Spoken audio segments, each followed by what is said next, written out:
Hello everyone, welcome to my blog. আশা করি তোমরা সবাই খুব ভালো আছো, সুস্থ আছো। আগের দুটো শর্ট ভিডিওতে তোমরা দেখেইছো আমরা পন্ডিচেরি কভার করে তিরুচিরাপল্লী থেকে এখন টুয়ার্স যাচ্ছি রামেশ্বরমের দিকে। তো তারই একটা এক্সপিরিয়েন্স তোমাদের সাথে শেয়ার করলাম। লাল লাল না পেয়ারাগুলো, দেখো কি লাল। ফল খেতে নেমেছি, এখানে এখনো আম পাওয়া যাচ্ছে, জানি না মিষ্টি হবে কিনা। বাবা পড়ে যাচ্ছে, কি মার খাবো আমি। এটা কি ফল? এটা কি ফল রে?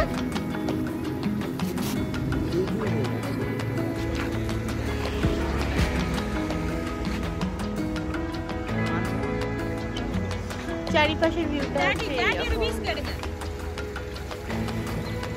এই যে আমাদের গাড়ি, ভিতরে মা বসে আছে, মা নামেনি। এটা হচ্ছে একটা পাহাড়ের ভিউ দেখা যাচ্ছে, গাছপালা, সুন্দর। এটা কি খাচ্ছ?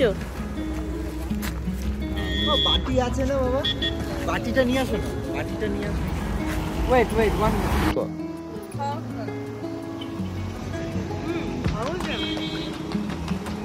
অন্যরকম চারপাশটা দেখে মনে হচ্ছে না কেউ একটা ছবি এঁকে দিয়েছে?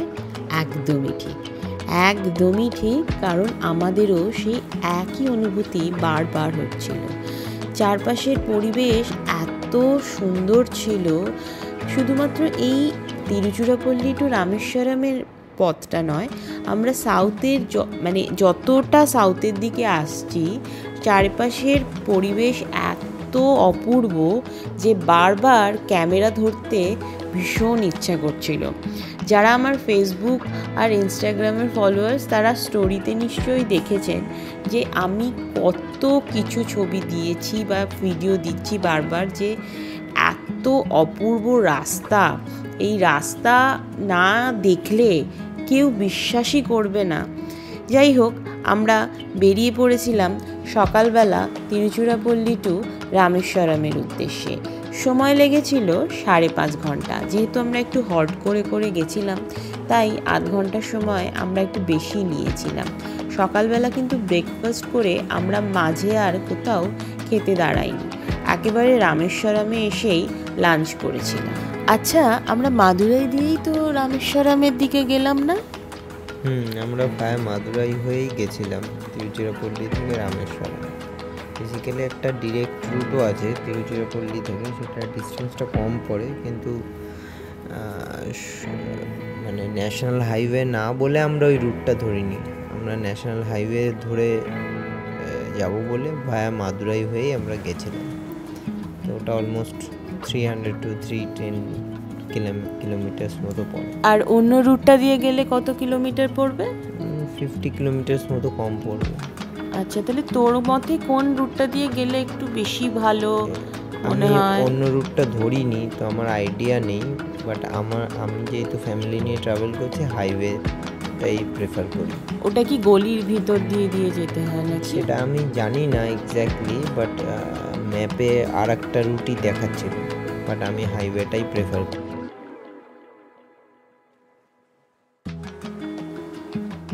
রামেশ্বরম নিয়ে আমার কিন্তু নতুন করে কিছু বলার নেই, তবুও বলে রাখি, হিন্দুরা রামেশ্বরম ভ্রমণ করেন কারণ এটি 4 ধামের মধ্যে আরেকটি ধাম এবং 12টি জ্যোতির্লিঙ্গর মধ্যে একটি।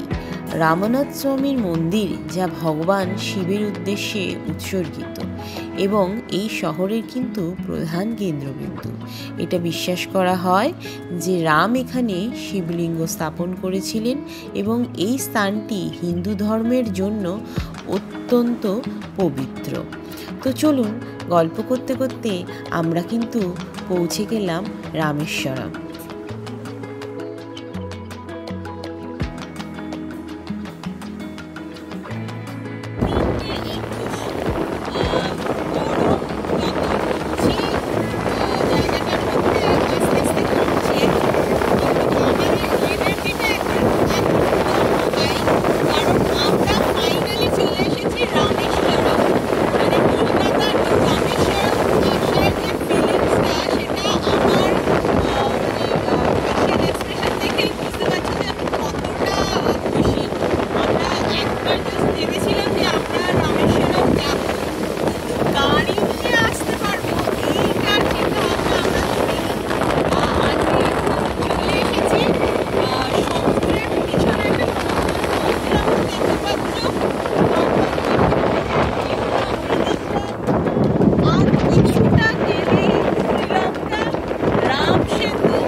সোজা যাচ্ছে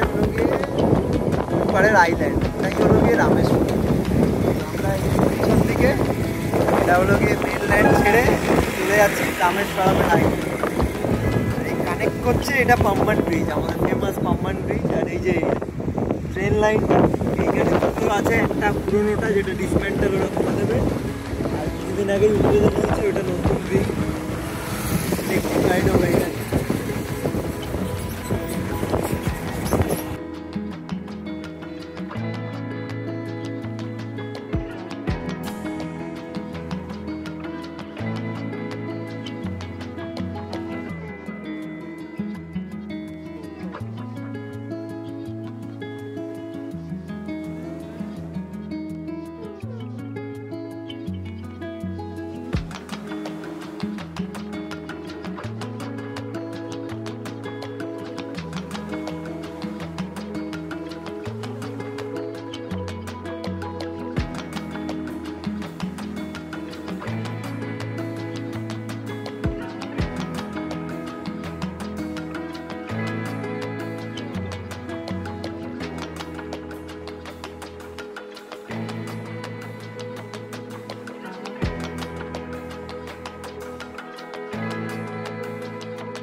এতক্ষণের জার্নির পর ফাইনালি আমরা পৌঁছে গেলাম হোটেল ফরচুনে।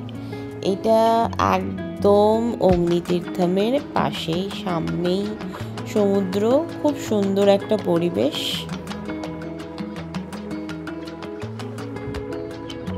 চা খাওয়া যায়, বাবা চায়ের দাম 63, কফি 63, চা নিজে নিজে বানিয়ে খেয়ে।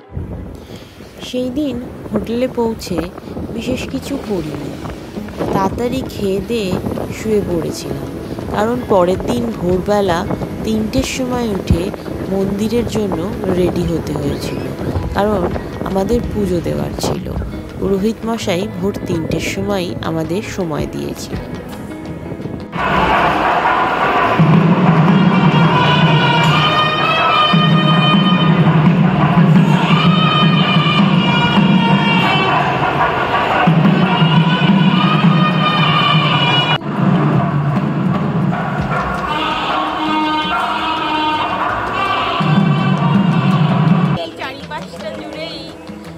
পজিটিভ এনার্জি, মনে হচ্ছে এখান থেকে যেন বাড়ি না ফিরি, খুব একটা অন্যরকম ফিলিং। বাড়ি না ফিরি তার কারণ হচ্ছে এক অপূর্ব অভিজ্ঞতার সম্মুখীন। আজকে সকালবেলা ভোর 3টে থেকে শুরু হয়েছে, এখনো বাজে ঘড়িতে 12টা 40, স্টিল কন্টিনিউ। অনেক জায়গায় ঘুরলাম, কিন্তু আজকের মতন অভিজ্ঞতা মনে হয় খুব কম হয়েছে। সবটাই মহাদেবের আশীর্বাদ। দেখা যাক আর কি হয় না হয়, যতটা পারবো আপনাদের সাথে শেয়ার করব, আশা করি ভালো লাগবে। চলো আজকের মতন ব্লগটা এখানেই শেষ করছি। যদি আমাদের এই ব্লগটা খুব ভালো লেগে থাকে তাহলে please like, comment, share and subscribe করে দিও। আজকের জন্য এতটুকুনি, আবার খুব শিগগিরই নতুন একটা ব্লগ নিয়ে আসছি। ততক্ষণের জন্য টাটা, বাই বাই। খুব ভালো থেকো, সুস্থ থেকো, সাবধানে থেকো এবং ঘুরতে থেকো।